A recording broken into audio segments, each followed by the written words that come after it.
I'm Miranda Khan, back again with your latest Newsmax Now update. The FAA stops all U.S. flights in and out of Israel. Meanwhile, Air Canada and other international carriers also announced today they too will scale back flights to Israel. The State Department answered questions about an apparent lack of coordination between the White House, Israel, and the FAA. If the FAA makes decisions on its own from a policy perspective, we knew, I knew a little bit before the briefing, as did the White House, that this was being announced publicly on the communication side. Okay. But from a policy perspective, this is a process driven entirely by the FAA. Okay. And as the fighting continues, Israeli police confirmed that a rocket from Gaza landed in an area near the airport. Police say the rocket landing was the closest to the airport since fighting began there on July 8th.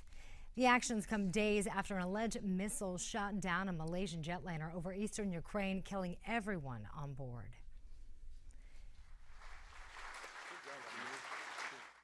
The White House announced today that the United States of America is the #1 place to invest.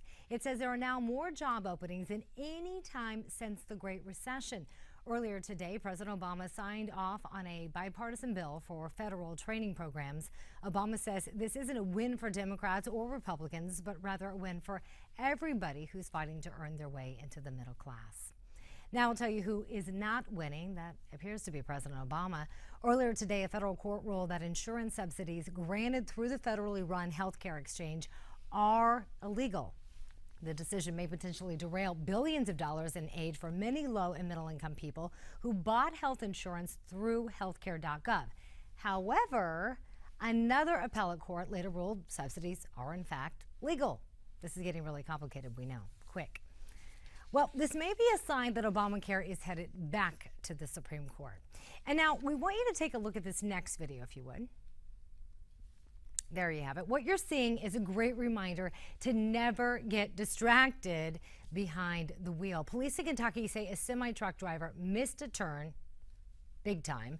When he tried to correct his mistake, he backed onto the railroad tracks, and, well, as you just saw right there, that's what happened. The truck was carrying charcoal lighter fluid and burst into a fireball. And the moral of that story, well, pay attention when you're driving. And that's your Newsmax Now update. Back to the Steve Mollsberg Show.